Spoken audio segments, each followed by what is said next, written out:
எல்லை மீறி போன நம்ம குமரவேலோட ஆட்டத்துக்கு சரியான பலமான அடியை கொடுக்கணும் அப்படின்னு வீட்டில் இருக்க எல்லாரும் முன்னாடியும் குமரவேலு கண்ணம் பழுக்கிற மாதிரி நம்ம சுடர் அடி கொடுத்தது சரிதான். இல்லைனா குமரவேலு சுடர் அங்க வாழ விட மாட்டாங்க அப்படின்னு யாரெல்லாம் நினைக்கிறீங்களோ அவங்க எல்லாரும் மறக்காம இந்த ஸ்டோரிக்கு ஒரு லைக் பண்ணிட்டு ஸ்டோரியை கண்டினியூ பண்ணுங்க. இங்க பாத்தீங்கன்னா நம்ம சுடர் மனசு ரொம்ப வேதனைப்பட்டு போய் கோயிலுக்கு போறாங்க. அப்ப மாரியும் வடிவும், ஏமா இப்பதான் புதுசா கல்யாணம் ஆயிருக்க, நீ தனியா போனா ஊரு சனங்கள்லாம் என்ன சொல்லுவாங்க, நீயும் குமாரும் 2 பேரும் சேர்ந்து போங்கம்மா அப்படிங்கிறாங்க. அம்மா நீங்க ஒண்ணு, அவ போறா அப்படிங்கிறதுக்காக அவ பின்னாடியே என்ன அலைய சொல்றீங்களா, பொட்ட கழுத அப்படின்னு சொல்லிட்டு குமரவேலு வண்டி எடுத்துட்டு கிளம்பிடுறாங்க. அத்தை பரவாயில்ல அத்தை, நான் மட்டும் போயிட்டு வரேன் அப்படின்னு சுடர் கிளம்பி போறாங்க. போய் அங்க சாமி எல்லாம் கும்பிட்டுட்டு தன்னோட வாழ்க்கையை நினைச்சு அழுதுகிட்டு இருக்காங்க. நம்மளே நம்ம வாழ்க்கையை கெடுத்துக்கிட்டோமே அப்படின்னு சொல்லி அழுதுட்டு நான் சாமிகிட்ட வேண்டி முடிச்சுட்டு நடந்து வந்துகிட்டு இருக்கும் போதுதான் நம்ம அரசிய பாக்குறாங்க.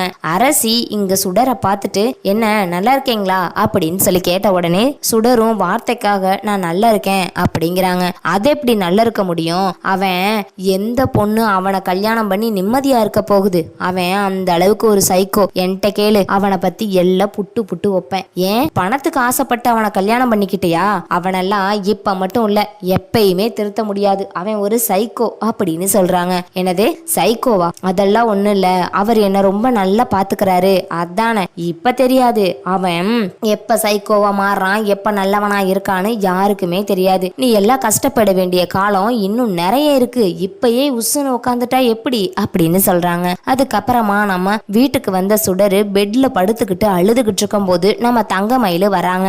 ஏண்டி ஏண்டி இப்ப காரணமே இல்லாம அழுதுகிட்டு இருக்க அப்படிங்கிறாங்க. அக்கா நான் உன்கிட்ட சும்மாதாக்கா சொன்னேன், வாய் வார்த்தைக்காக நான் உன்கிட்ட சொன்னேன், உண்மையாலுமே என் வாழ்க்கை நல்லவே இல்லக்கா, என் வாழ்க்கை ரொம்ப கஷ்ட காலத்துல இருக்குது, என்னை ஏன் தான் இப்படி அவர் கஷ்டப்படுத்துறாருன்னு தெரியலக்கா, என் மனசாட்சியை தொட்டு சொல்றேன்க்கா, அவர் என்ன நல்லாவே பாத்துக்கலக்கா, என்ன டெய்லியும் கொடுமை மேல கொடுமைப்படுத்துறாரு அப்படின்னு சொல்லவும், என்னடி சொல்ற, ஆமாக்கா அவர் ரொம்ப கொடுமைப்படுத்துறாரு, எனக்கு ரொம்ப கஷ்டமா இருக்கு அப்படின்னு சொன்னதுமேனு, இங்க பாரு நீ ஒன்னும் கவலைப்படாத, இவனெல்லாம் இப்படியே விட்டா சுத்தப்பட்டு வரமாட்டான், அவனை பேசுற விதத்துல பேசி அவனை எந்த அளவுக்கு நீ சித்திரவதை படுத்துறையோ அவன் ஒன்ன படுத்த கூடாதுடி, நீ தாண்டி அவனை படுத்தணும், படுத்துற பாடு படுத்த முடியாம விட்டு விலக்கி என்ன விட்டா போதுன்னு ஓட்டமா ஓடணும், அந்த அளவுக்கு நீ அவனை படுத்தணும், பெரியவகருக்காக இவகருக்காகன்னு சொல்லி அப்படியே அம்மக்களியாட்ட இருந்தேன்னு வச்சுக்க உன் வாழ்க்கை கேள்விக்குறியா நின்றும். அதனால நான் சொல்றத கேளு, ஆடுற மாட்ட ஆடி கறக்கணும், பாடுற மாட்ட பாடி கறக்கணும்னா உன் புருஷனை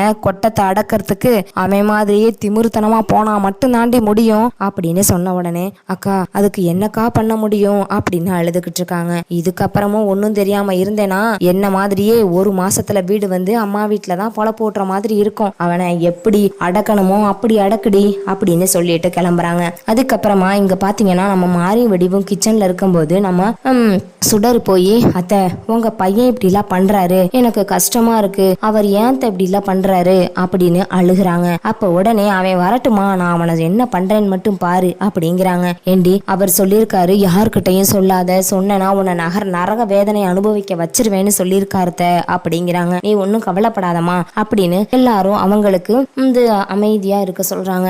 அப்பதான் நம்ம சுடரும் அங்க வந்ததுமேட்டு குமரவேல் வந்ததும், வாங்க சாப்பிடுவீங்களா அப்படின்னு சொல்லி கூப்பிட்டதும், உன் கையால சாப்பாடு வாங்கி திம்பனாடி நானு அப்படின்னு மூஞ்சில காரி துப்புறாங்க. அதை பார்த்துக்கிட்டு இருந்த மாறி வேகமா வந்து குமரவேலோட கன்னத்துல ஓங்கி ஒரு அரைச்ச விடுறாரு. ஏண்டி நான் வீட்டுல இல்லாத நேரமா பார்த்து என்னை பத்தின எல்லா விஷயமும் எங்க அம்மா கிட்ட சொல்லி என்ன அடி வாங்கி விடுறியா, என்ன அசிங்கப்படுத்துறியா, உன்னை நான் என்ன பண்றேன்னு மட்டும் பாரு, கேவலப்படுத்துறேன்டி உன்ன அப்படின்னு சொல்லி திட்டிக்கிட்டு இருக்காங்க. இதெல்லாம் ஒண்ணும் இல்லைங்க, நான் எதுவுமே சொல்ல கிடையாது, உன்னை எனக்கு தெரியாதா, உன்னை பத்தி நீ ஏதாச்சும் சொல்லிருப்படி, நீ அசிங்கப்படுத்திருப்படி அப்படின்னு சொல்லி கோவப்படுறாங்க. அப்ப உடனே இங்க சுடர் இல்லன்னு சொல்லும் போது சுடரோட கைய பிடிச்சு முறுக்குறாரு. அதை பார்த்துக்கிட்டு இருந்த சுடருக்கு வலி தாங்க முடியல, கைய முறுக்குன கையை எடுத்து பலார் பலார்னு குமரவேலோட கன்னத்துல ஓங்கி அரைன்னு அரைறாங்க. ஏண்டா உனக்கெல்லாம் புத்தியே இல்லையாடா, புத்தி கட்டவனே, நீ எல்லாம் ஒரு ஆளுன்னு உன்னை போய் நான் கல்யாணம் பண்ண பாரு, என் புத்தியே செருப்பால் அடிக்கணும், அதனாலதான் உன்னோட எக்ஸ் அரசின்னு சொல்றியே, அவ இன்னைக்கு கோயிலுக்கு போகும்போது கூட என்னை கூப்பிட்டு வச்சு அசிங்கப்படுத்த அசிங்கப்படுத்துறா. போயும் உனக்கு வேற புருஷனே கிடைக்கலையா? அவனை போய் கல்யாணம் பண்ணி கடைசி வரைக்கும் கேவலப்பட்டு தான் நிக்கணும். நீ வாழ வள்ள மாட்ட அப்படின்னு என்ன அவ இழிவா பேசும்போது அந்த இடத்துல நான் எவ்வளவு அசிங்கப்பட்டு நின்னேன் உனக்கு தெரியுமா? ஒருத்திக்கிட்ட சபதம் போட்டு கல்யாணம் பண்ணிட்டா மட்டும் பத்தாது, அவன் ஆம்பளையா இருக்க மாட்டான். கல்யாணம் பண்ணவளை நல்லா பாத்துக்கணும்டா. அப்பதான் அவனோட ஆம்பளத்தனம் எல்லாருக்கும் தெரியும். அதை விட்டுட்டு ஒருத்தி முன்னாடி என்ன இப்படி அசிங்கப்பட வச்சுட்டல நீய, இதுக்கப்புறம் என் மேல ஒரு கை பட்டுச்சு கையெல்லாம் உடைச்சு போடுவேன் அப்படிங்கிறாங்க. உடனே சக்திவேலு, என்ன திமிர் இருந்தா என் பிள்ளைய என் முன்னாடியே கை நீட்டி அடிப்ப? ஏங்க நீங்க சும்மா கொஞ்சம் கம்மன் இருக்கிறீங்களா? தேவையில்லாம அவங்க கிட்ட பேசி அற வாங்கிட்டு அலையாதீங்க. அவ ரொம்ப கஷ்டப்பட்டுக்கிட்டு இருக்கா.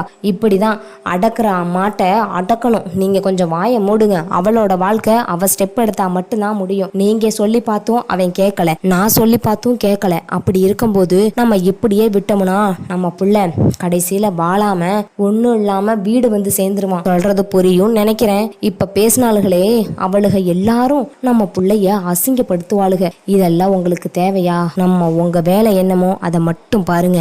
எனக்கு தெரிஞ்சு அவங்க எல்லாருமே என்ன வேலை பார்ப்பாங்களோ அதை பார்த்துட்டு போகட்டும். எனக்கு உண்மையா மனசெல்லாம் ரொம்ப கஷ்டமா இருக்குது அப்படின்னு சொல்லிட்டு கூட்டிட்டு உள்ள வர்றாங்க. அப்ப சுடர் இருந்துகிட்டு, பாத்தியாடா உன்னை கேட்கறதுக்கு கூட யாருமே கிடையாது. உன்னை அடக்குன்னு சொல்லிட்டு போறாங்க. அடிச்சு அடக்குனாலும் சரி அடிக்காம அடக்குனாலும் சரின்னு சொல்லாம சொல்லிட்டு போறாங்க. இதை விட வேற என்ன வேணும்? அவங்க அப்பா அம்மாவை கூட உன்னால அடக்க முடியல. இதுக்கப்புறம் நான் என்ன சொல்றேனோ அதை தான் நீ கேட்டு நடக்கணும். அதை விட்டுட்டு அவங்க சொல்றாங்க இவங்க சொல்றாங்கன்னு நீ பந்தா காட்டிட்டு அலைஞ்ச அந்த இடுப்பெலும்பு ஒடிச்சு உட்கார வச்சு சோறு போட்டுருவேன் அப்படின்னு சுடரு ரொம்பவே திட்டி அவங்கள கேவலப்படுத்துறாங்க. ஆனாலும் குமாரு சுடருக்கு கண்டுக்காம ரூமுக்கு போயிடுறாங்க. அப்ப மாரியும் வடிவும், ஏமா என் பிள்ளைய நீ என் கண்ணு முன்னாடி அடிச்சது எனக்கு வயிறு சொரேர்னுச்சு. ஆனா நாளைக்கு உன் வாழ்க்கை நல்லா இருக்கணும்ல. உங்க அம்மாவை பத்தி எங்களுக்கு நல்லாவே தெரியும். அவங்க ஆட்டமா ஆடுவாங்க. அப்படி ஆடுறவங்க எப்படி அசிங்கமா இருக்கும், எனக்கு ரொம்ப கேவலமா இருக்கும். அதனாலதான் அவங்க என்னமோ பண்ணட்டும்னு நான் விட்டுட்டேன். அவனை அவங்க அடிச்சு வெளுத்தாலும் நான் ஏன்னு ஒரு வார்த்தை கேட்க மாட்டேமா அப்படின்னு சொல்றாங்க. அத்தை, உங்க புள்ள பண்றது உங்களுக்கே சரின்னு படுதா? நானும் இல்லை, எந்த புள்ள யாரா இருந்தாலும் இப்படிதானத்தை பண்ணுவாங்க. உண்மையாலுமே எனக்கு ரொம்ப கஷ்டமா இருந்துச்சு.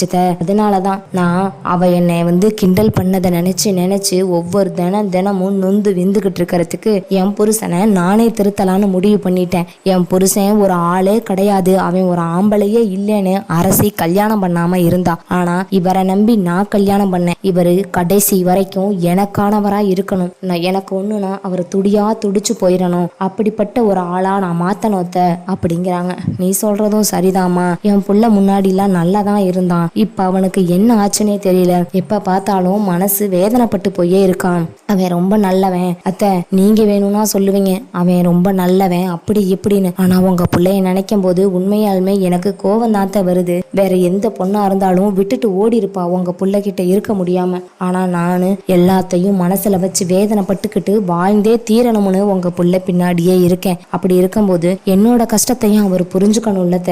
ஒரு மனுஷனுக்கு நல்ல முறையில வாழணும்னு தெரியணும். அது கூட தெரியலனா இவெல்லாம் ஒரு ஆளே இல்லை அப்படின்னு சொல்லிட்டு கிளம்பி போறாங்க.